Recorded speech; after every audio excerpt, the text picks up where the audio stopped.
Good morning, students. Good morning, students. This is nothing but this is a continuation of a previous video only. Okay. So in the last video, I completed with the simple tissue. Okay, this video complex tissues. I'll start with the complex tissue. In the last video itself, I explained what is a complex tissue. Okay. So this complex tissue consisting of two type of cells, that is parenchyma cells, sclerenchyma cells. As sclerenchyma cells are the chlorenchyma cells. ஏதாவது ஒரு type of cells தான் ஒரு tissues இருந்தால் that is simple tissues. But complex tissues means it consisting of more than two type of cells is called complex tissues. Okay, so thus common examples of the complex tissues are xylem and phloem. Okay, xylem and phloem. So xylem is a conductive tissue which conducts the water and minerals nutrients upward from the root to leaves. Xylem is give the mechanical support to the plant body. Yes, exactly. Xylem composed of xylem le 4 variety irukku. Xylem tracheates, xylem fibers, xylem vessels and xylem parenchyma. If you are taking a xylem tracheates, these are elongated tube-like dead cells with hard and thick is called a xylem. So this is your diagram, textbook diagram of the xylem. Okay, so in this you will see the pitted vessels is there. So scaliform, reticulate, elaminans. So these are all the types of xylem. Xylem எந்த மாதிரி ஃபார்மேட்டில் இருக்குது அப்படிங்கிற types தான் இதெல்லாம். Okay, annular elements. So annular elementல இருக்கலாம், spiral typeல இருக்கலாம், parenchymatous typeல இருக்கலாம், element typeல இருக்கலாம். So these are all the how it is arranged. xylem cells எப்படி வந்து அரேஞ்ச் ஆகிருக்கு, என்னென்ன வெரைட்டியில் அரேஞ்ச் ஆகிருக்குன்ற ஷேப்ஸை வந்து இந்த டயக்ராமில் எக்ஸ்பிளைன் பண்ணியிருக்காங்க. And as I said the xylem எந்த ட்ரக்கியட்ஸாக இருந்தாலும் ஃபைபர், வெசல், parenchyma, இதில் xylem டைப்பில் எது இருந்தாலுமே that is giving the mechanical support to the plant and also it is main role is conducting the water from the root to plant. நீ மண்ணுக்கு தான் தண்ணி ஊற்றுற. ஸோ சாயில் ரூட்லேருந்து தான் தண்ணி வந்து கண்டிப்பாக லீஃப் வரைக்கும் வருது through the stem with the help of these kind of beautiful tissues like a xylems. Okay, xylem tracheate அப்படிங்கிறதுனா என்னென்ன அப்படின்னா elongated tube like walls, their ends are tapering, blunt or chisel like, devoid of protoplast. அதுக்குள்ள protoplast இல்லை, அதனால it is a dead cells அப்படின்னு சொல்கிறாங்க. They have the large lumen without any content. Their function is conduction of water to provide the mechanical support. Okay, to the plant. So இதுக்குள்ளே எல்லாமே ஒரு tube like ஸ்ட்ரக்சராக இருக்குது. இதுக்குள்ளே இந்த ஸ்ட்ரக்சர்க்குள்ளெல்லாம் ஒன்றுமே இருக்காது. Just conducting the water to the root to plant, that is anti gravitational direction.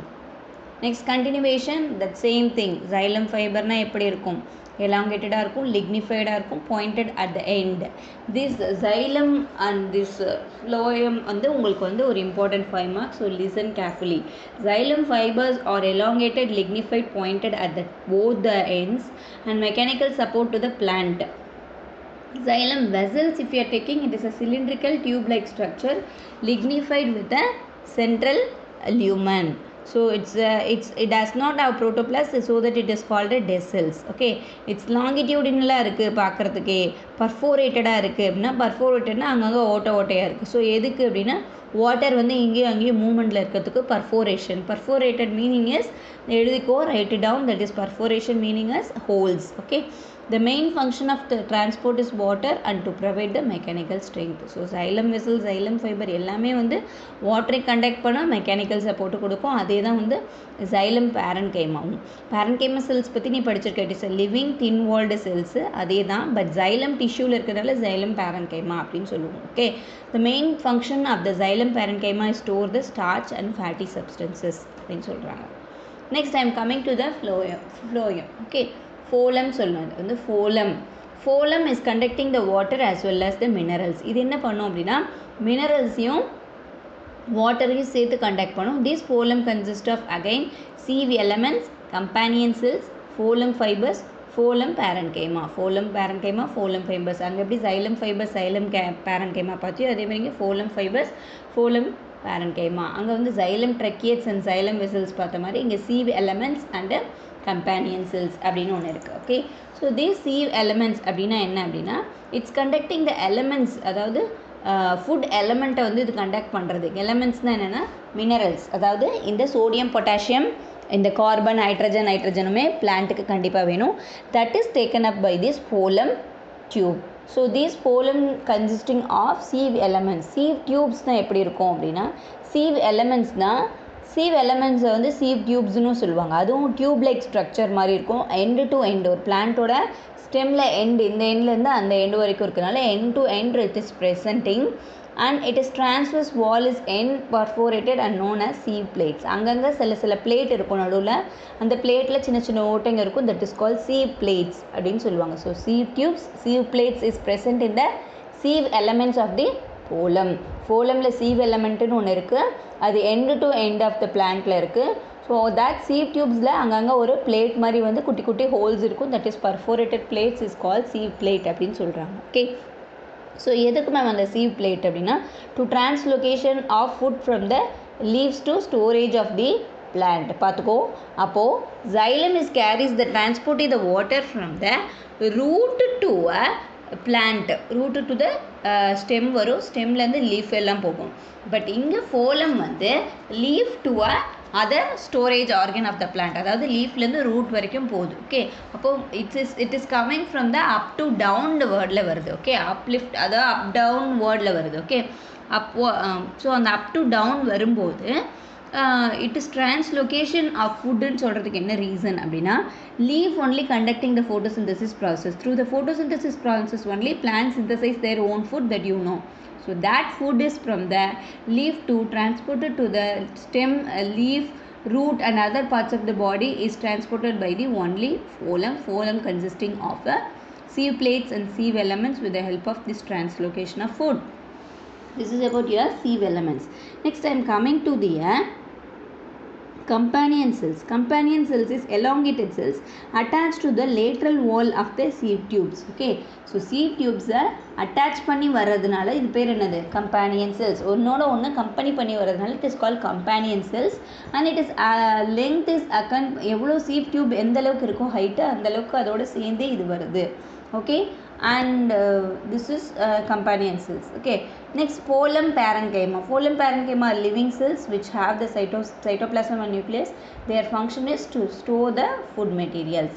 Phloem fibers are the sclerenchymatous cells, so associated with the primary and secondary phloem are commonly called phloem fibers. These cells are elongated, lignified, provide the mechanical strength. எங்கெல்லாம் sclerenchymatous அப்படின்னு ஒரு வார்த்தை வருதோ கண்டிப்பாக it is definitely giving the mechanical strength and it does not have the any protoplasm and it is called dead cells. Okay, இதை வந்து primary secondary phloemனு சொல்லுவாங்க. ஏன்னா பிளான்ட் நல்லா வளர்ந்ததுக்கப்புறம் இந்த phloem fibers ரெடி ஆகிறதுனால it is called primary secondary phloem அப்படின்னு சொல்லுவாங்க. its role is to give the provide the mechanical strength to the plant. This is about your xylem and phloem. Okay, so this is a longitudinal section of the phloem tissue. Phloem tissueல பாருங்க இந்த long டியூபாக இருக்கு இல்லையா, so this is called the sieve tubes. இதுதான் என்னது, இது நடுவில் இருக்கிறது sieve plate, இது வந்து sieve tubes. ஓகே, இதை தான் என்ன சொல்கிறாங்க காமனாக, இது ரெண்டையுமே என்ன சொல்கிறாங்க sieve elements அப்படின்னு சொல்கிறாங்க. ஓகே, இந்த sieve elementsகுள்ளே தான் உனக்கு வந்து sieve plates இருக்கும், ப்ளஸ் வந்து sieve tube plastids இருக்கும், sieve plate இருக்கும், ஜல்லடை மாதிரி இருக்கும். ஓகே, நெக்ஸ்ட் ஸோ இதுக்குள்ளே பார்த்தேன் அப்படின்னா ஒரு செல்ஸ் இருக்கும், தட் இஸ் phloem parenchyma cells, phloem nucleus cells, companion cells. இந்த செல்ஸு எந்த அளவுக்கு sieve tube இருக்கோ அந்த அளவுக்கு கூடயே இந்த செல்ஸ் வரதுனால it is called companion sell. It just store the food, அவ்வளோதான். So this is about your phloem tissue. Next, this is difference between the xylem and phloem. It conduct the water and minerals by a xylem. It conduct the organic solutes or the food materials. And it conducts only mostly unidirectional from the roots to apex part of the plant. அதாவது நுனி part of the stem leaf வரைக்கும் போகும் சொல்கிறாங்க. It conduction may be bidirectional from the leaf to storage organ and growing parts from the storage organ.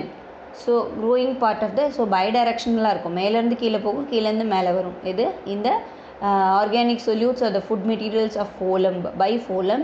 xylem வந்து root to plant, tip of the plant, அதாவது apex of the plant வரைக்கும் போகும். So conducting a channel are tracheids are the vessels. Conducting channel இது யார் அப்படின்னா sieve tubes. காம்போனண்ட் ஆஃப் xylem include Tracheids vessels, xylem parenchyma. Components are sieve elements, companion cells, phloem parenchyma, phloem fibers. இங்கே xylem parenchyma, xylem fibers, xylem, tracheids and vessels. Okay, this is about a difference between xylem and phloem. So இது வரைக்கும் நம்ம பார்த்தது எல்லாமே plant tissues முடிஞ்சிடுச்சு. அடுத்து I am coming to the animal tissue. So இந்த animal tissue ஒன்றும் இல்லை, உனக்கு ரொம்ப கொஞ்சம் ஈஸியாக தான் இருக்கும், ஏன்னா எல்லாத்துக்குமே உனக்கு டயக்ராம் இருக்குது. So animal tissue I am going to explain about animal tissue. So first I will explain about animal tissue. Animal டிஷ்யூனா என்ன அப்படின்னா, எஸ் நீ பிளான்ட் டிஷ்யூ எப்படி ஒவ்வொரு இப்போ வந்து அதில் பார்த்த நீ சிம்பிள் டிஷ்யூ பார்த்த, பர்மனன்ட் டிஷ்யூ பார்த்த. ஃபஸ்ட்டு மெரிஸ்டமேட்டிக் டிஷ்யூ பார்த்தேன், அதுக்கப்புறம் பர்மனன்ட் டிஷ்யூனா என்னென்னு பார்த்தேன். மெரிஸ்டமேட்டிக் டிஷ்யூனா it is a cell division மட்டும் கொடுக்குற இம்மெச்சோர்டான ஒரு செல்ஸு. பட் பர்மனன்ட் டிஷ்யூஸுங்கிறது வந்து பர்மனண்ட்டாகவே செல்ஸ் இருக்கும். அந்த permanent tissue again divided into simple and complex டிஷ்யூன்னு 2 டைப் இருக்குது. சிம்பிள் டிஷ்யூவில் தான் பேரன்கைமா, கோலன்கைமா, ஸ்க்ளீரன்கைமானா என்னென்னு பார்த்தேன். அண்ட் காம்ப்ளெக்ஸ் டிஷ்யூவில் தான் xylem, phloem பற்றி பார்த்தேன், ரைட். அது வந்து அனிமல்ஸ், பிளான்ஸில் எப்படி பார்த்தியோ அதே மாதிரி இங்கே அனிமல்ஸ்லேயுமே ஸ்பெஷலைஸ்டு செல்ஸ் இருக்குது. ரூட்டு, ஸ்டெம்முக்கெல்லாம் அது எப்படி இருந்ததோ அதே மாதிரி இங்கே ஒவ்வொரு ஆர்கனுக்கும் ஒரு செப்பரேட் செல்ஸ் இருக்குது. So the study of tissue is known as histology அப்படின்னு சொல்லுவாங்க. ஹிஸ்டாலஜி அப்படின்னு படிக்கணும். சிம்பிள் டிஷ்யூ அப்படின்னா, அதாவது சிம்பிள் டிஷ்யூ, காம்பவுண்ட் டிஷ்யூ இதுலேயுமே இருக்குது. A group of cells that are in the similar in origin in their function and structure working together. ஒரே மாதிரி செல்ஸு பார்க்கறதுக்கு ஒரே மாதிரி இருக்குது, ஒரே மாதிரி ஃபங்க்ஷன் பண்ணிச்சுன்னா அது வந்து சிம்பிள் டிஷ்யூ. ஒரு group of cells with different type of cells, different shapes இருக்குது, டிஃப்ரெண்ட் ஃபங்க்ஷன் இருக்குது, எல்லாமே சேர்ந்து ஒரு ஃபங்க்ஷனை பண்ணுதுன்னா அது காம்பவுண்ட் டிஷ்யூ அப்படின்னு சொல்லுவாங்க. ஓகே, இந்த அனிமல் டிஷ்யூவை நம்ம வந்து 4 டைப்ஸாக கிளாஸிஃபை பண்ணுவோம். எப்படி பிளான்ட் டிஷ்யூ வந்து நீ வந்து மெரிஸ்டமேட்டிக் டிஷ்யூ, பர்மனன்ட் டிஷ்யூன்னு பிரிச்சியோ, பட் இதை வந்து அனிமல் டிஷ்யூ வந்து 4ஆக பிரிப்பாங்க. ஒன்று வந்து epithelial tissue and connective tissue, muscular tissue, nervous tissue. இன்றைக்கி நான் எபித்தீலியல் டிஷ்யூ மட்டும் எடுக்கிறேன்.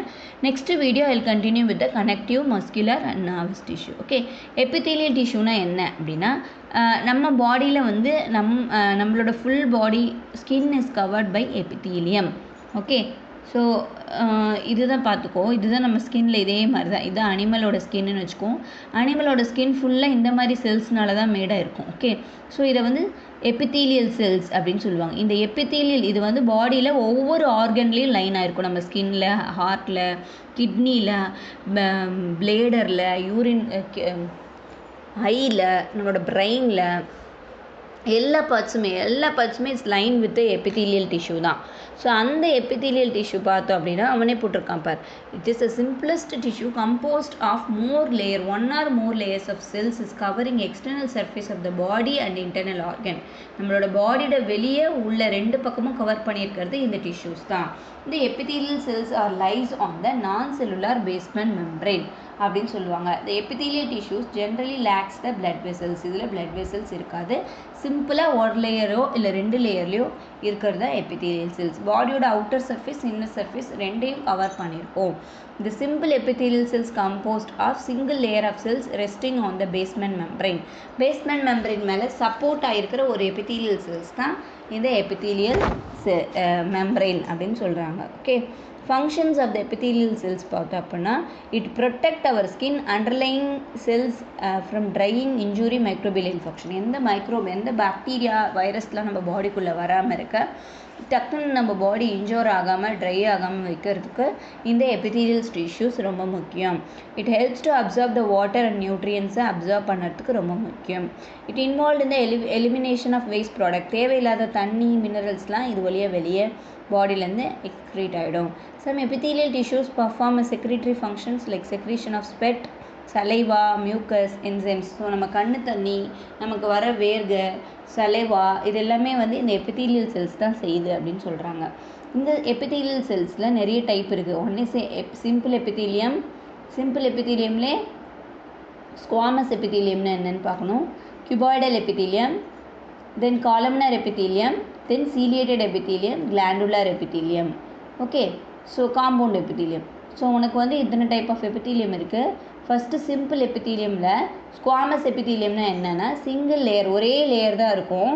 So it's lining the body cavities and ducts. Simple epithelium further divided into following types அப்படின்னு சொல்கிறாங்க. ஸோ இது வந்து ஸ்குவாமஸ் எபித்தீலியம் சொல்கிறாங்க. ஓகே, சிம்பிள் எபித்தீலியத்தை தான் நம்ம ஸ்குவாமஸ் எபித்தீலியம் அதில் வர ஒரு வெரைட்டி. இது வந்து ஒரே ஒரு லைனில் வந்து இருக்க ஒரே ஒரு எபித்தீலியம் தான் இது. இந்த எபித்தீலியம்குள்ளே பார்த்தோம் அப்படின்னா இது வந்து பாடி கேவிட்டி, நம்ம ஃபுல் பாடி கேவிட்டி, பாடியோட உள் பக்கம் எல்லாமே இதனால தான் லைன் ஆகிருக்கும். ஓகே, அதாவது அனிமலோட body. Okay, the squamous epithelium is made up of thin flat cells with prominent nuclei. These cells have the irregular boundaries with the neighboring cells. Squamous epithelium is also known as pavement membrane, which form the delicate lining of the buccal cavity. Buccal cavity நம்மளோட oral cavity, வாய்க்குள்ள. Alveoli of the lungs, proximal tubule of the kidney, and covering of the skin and tongue.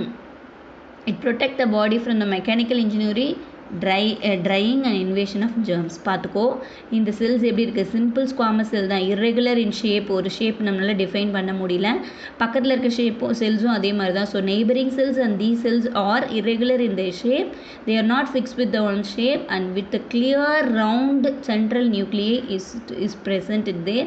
So this is lining of our oral cavity and our renal tubule of the kidney. கிட்னியில் டியூபியூல்ன்ற ஒரு பார்ட்டில் இருந்து இது line பண்ணியிருக்கு. எல்லாம் இம்பார்ட்டண்ட்டான இடத்துலையும் இருக்குது. ஆல்வியோலே ஆஃப் த லங்ஸ், நம்மளோட லங்ஸில், பக்கல் கேவிட்டி, கிட்னியில், ஸ்கின்னில், எல்லா இடத்துலையும் ப்ரொடெக்ட் பண்ணியிருக்கு. ஈவன் அவர் டங்க்லேயுமே கவர் பண்ணியிருக்கு. So it is give the mechanical engineering. டக்குன்னு நம்ம பாடி எதுவும் இன்ஜூர் ஆகாமல், ட்ரை ஆகாமல், எந்த பாக்டீரியா வைரஸும் உள்ளே வராமல் it is protecting our body. Is called squamous epithelium. Next, I am coming to the cuboidal epithelium. Cuboidal epithelium is composed of single layer of their cubical cells. Okay, so cuboid, cubeனா உனக்கு தெரியும், right? க்யூப்னா தமிழில் என்ன சொல்லுவாங்க? So இந்த shape எல்லா சைடும் இருக்கும் இல்லையா, இந்த ஒரு 3D டைமென்ஷன் ஷேப்பில் இருக்கிறதா என்னது கியூபாய்டல் ஷேப்பு. இந்த ஷேப்பில் ஒரு எபித்தீலியம் இருக்குது. இதுவுமே சிங்கிள் லேயரில் தான் இருக்குது அப்படின்னு சொல்கிறாங்க. திஸ் நியூக்ளியஸ், அதுவுமே ரவுண்டாக சென்டராக ஒரு நியூக்ளியஸ் இருக்குது. This tissue is present at the thyroid vesicles, salivary gland, sweat gland, exocrine pancreas. It is also found in the intestine, tubular part of the nephron and microvilli at the increase in the absorptive surface of the area. The main function is secretion and absorption. So இதை பார்த்தோன்னா ஒரு cuboidal ஷேப்பில் இருக்குது, centrally large நியூக்ளியஸோட present ஆகிருக்கு.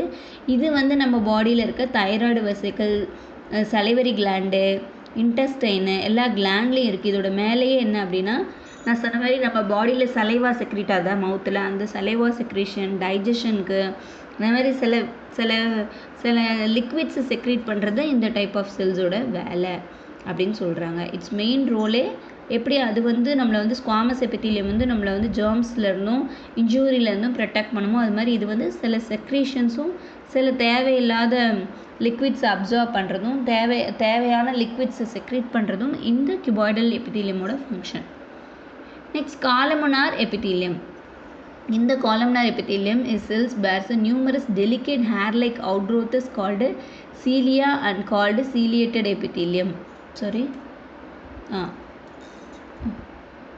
So cuboidal epithelium இந்த மாதிரி வந்து அப்சார்ப்ஷனுக்கு ஹெல்ப் பண்ணுது. Next time coming to the columnar epithelium. Columnar epithelium பார்த்தோம் அப்படின்னா இதுலேயுமே தேர் நியூக்ளியர், இதுவும் பார்த்தீங்கன்னா சிங்கிள் லேயராக இருக்குது, ஸ்லெண்டராக இருக்குது. இந்த செல் கொஞ்சம் லாங்காக ஸ்லெண்டராக நீண்டு இருக்குது. ஸோ இது ஒரு பில்லர் மாதிரி பார்க்கறதுக்கு தூண் மாதிரி இருக்குது. இதோட நியூக்ளியை பார்த்தோன்னா அதோட பேஸில் இருக்குது. It's lining at the stomach, call bladder, file duct, small intestine, colon, oviducts, and also forms the mucous membrane. They are mainly involved in secretion and absorption. So இது பாரு லாங்காக எலாங்கேட்டடாக இருக்குது, தூண் மாதிரி இருக்குது. இந்த தூண் இந்த பேஸ் ஆஃப் த செல்ஸில், இந்த பேஸ் ஆஃப் த செல்ஸ்க்கு பக்கத்தில் லாங் என்லார்ஜ் நியூக்ளியஸாக இருக்குது. ஸோ அண்ட் இதுவுமே ஒரு சிங்கிள் லேயரில் அரேஞ்ச் ஆகிருக்கிற ஒரு செல்ஸ் தான் இந்த காலமுனார் எபித்தீலியமே. இது பாடியில் எங்கெங்கே லைன் பண்ணியிருக்கு அப்படின்னா ஸ்டொமக்கில், கேல் பிளேடர்னால் பித்தப்பை, bile duct, small intestine, colon, oviduct, and also forms the mucus மெம்பரேன்லேயும் இது ஃபார்ம் ஆயிருக்கு அப்படின்னு சொல்கிறாங்க. It's role is also secretion and absorption like we saw in the cuboidal epithelium. Next is columnar epithelium. Okay, next ciliated columnar epitheliumனா இது பார்த்தோம் அப்படின்னா இதுவும் அதே மாதிரி தான் இருக்கும். பட் நியூக்ளியஸ் தள்ளி தள்ளி இருக்கும். பட் அது மேலே பார்த்தோன்னா சீலியா அப்படின்ற ஒரு அவுட் க்ரோத் இருக்கும். எதுக்கு அப்படின்னா for the absorption of food. நம்ம சாப்பிட்ட ஃபுட்டு டைஜஸ்டட் ஆனதுக்கப்புறம் அது அப்சார்ப் ஆகிறதுக்கு ஹெல்ப் பண்ணுறது இந்த எபித்தீலியம் தான். இதுக்கு சீலியேட்டட் அப்படின்றாங்க. சீலியா அப்படின்னா அது மேலே குச்சி குச்சா ப்ரஷ் லைக் நம்ம ப்ரஷ் எப்படி இருக்குது அது மாதிரி அது மேலே குச்சி குச்சா வளர்ந்துருக்கும். அதனால தான் இது சீலியேட்டட் எபித்தீலியம். ஒரு ஸ்மால் அவுட் க்ரோத்ஸ் இருக்கிறதுனால it is called ciliated epithelium. Their function is moves particles or the mucus in specific direction over the epithelium. It's seen in the trachea of the windpipe, bronchioles or the respiratory tract. நம்ம பாடியில் windpipeனா என்னது, நம்மளோட தொண்டையில் இந்த த்ரோட்டில் இருக்க pipe, wind pipe, air pipe, bronchioles, respiratory tract, kidney tubules, fallopian tube of the oviducts, இங்கெல்லாம் வந்து இது லைன் பண்ணியிருக்கு அப்படின்னு சொல்கிறாங்க. Next final one is glandular epithelium. இந்த epithelial cells are often modified to form a specialized gland cells. glandular அப்படின்ற வார்த்தைக்கு என்ன மீனிங் அப்படின்னா secretion அப்படின்னு அர்த்தம். It is going to secrete some chemical substances on the epithelial surface is called glandular epithelium. These lines near gastric glands, pancreatic tubules and intestinal gland. நம்ம சாப்பிட்ட food stomach, pancreas, intestine இங்கே போய் தான் digest ஆகும். How it is get digested? With the help of digestive juice. That kind of digestive juice will be secreted by these kind of glandular epithelium which is lined in the gastric glands. அதாவது நம்ம gastric அப்படின்னாவே ஸ்டொமக்கில் இருக்க குட்டி குட்டி சுரப்பிகள் இருக்கு இல்லையா, அதில் லைன் பண்ணியிருக்கிறது. பேங்க்ரியாஸில் நம்மளோட மண்ணீரலில் லைன் பண்ணிகிட்ருக்கிறது, நம்மளோட குடலில் போய் லைன் பண்ணிகிட்ருக்க எபித்தீலியம் தான் இந்த glandular epithelium. So this is your ciliated columnar cells. பாருங்கள், இதுதான் காப்லெட் செல்ஸ். ஸோ இதுதான் வந்து நமக்கு டோட்டலாகவே கிளாண்டுலா எபித்தீலியல் செல்ஸ்ன்னு சொல்லுவோம். ஓகே, ஸோ இதுதான் gland. It is going to secrete something. Okay, next compound எபித்தீலியம்னா தட் இஸ் இப்போ வரைக்கும் நம்ம பார்த்தது ஒரு எபித்தீலியம்னா அதில் ஒரு டைப் ஆஃப் செல்ஸ் தான் இருக்கும். But compound epithelium consisting of more than one layer of cells is gives us a stratified appearance. Hence they are called stratified epithelial cells. அதாவது பார்க்கறதுக்கு ஒரு ஸ்ட்ராட்டிஃபைடாக இருக்கிறதுனால பாருங்கள், இங்கே வந்து நமக்கு என்ன இருக்குது, ஸ்குவாமஸ் செல்ஸ் இருக்குது. இங்கே வந்து நமக்கு பார்த்தோம் அப்படின்னா ஒரு மாதிரி கியூபாய்டல் செல்ஸ் இருக்குது. ஸோ இந்த லேயரில் ஒரு செல்ஸு, இந்த லேயரில் ஒரு செல்ஸ் இருக்கிறதுனால இட் இஸ் கால்டு, இங்கே பார்த்தா ஸ்குவாமஸ் செல்ஸ் இருக்குது, இங்கே ஸ்குவாமஸ் செல்ஸ் இருக்குது, இங்கே வந்து கியூபாய்டல் செல்ஸ் இருக்கிறதுனால it is called multi layered cells are the compound epithelium. So ஒரு மாதிரி ஸ்ட்ராட்டிஃபைடாக இருக்கிறதுனால it is called stratified epithelium cells. Main function of the epithelium is to give the protection underlying the tissues. அதாவது இந்த எபித்தீலியம்க்கு கீழே இருக்கிற நம்ம டிஷ்யூஸ், அதாவது நம்மளோட ஆர்கன் மேக் பண்ணக்கூடிய டிஷ்யூஸுக்கு வந்து ப்ரொடெக்ட் பண்ணுறதுக்கும் அதுக்கு எந்த ஒரு ஸ்ட்ரெஸ்ஸும் இல்லாமல் பார்த்துக்கிறதும் இந்த எபித்தீலியமோட வேலை. And also it's cover the dry surface of the skin, the moist surface of the buccal cavity and pharynx. So இந்த காம்பவுண்ட் எபித்தீலியம் எங்கே இருக்குது அப்படின்னா நம்மளோட ஓரல் கேவிட்டி, வாய்க்குள்ளேயும், ஸோ வாய்க்கு பின்னாடி இருக்க அந்த ஃபேரிங்ஸ்லேயும் நம்மளோட ட்ரை சர்ஃபேஸ் ஆஃப் த ஸ்கின்னையும் வந்து கவர் பண்ணுறது இதோட வேலை. Okay, this is about your animal tissue. I will continue this lesson on the upcoming videos. Thank you.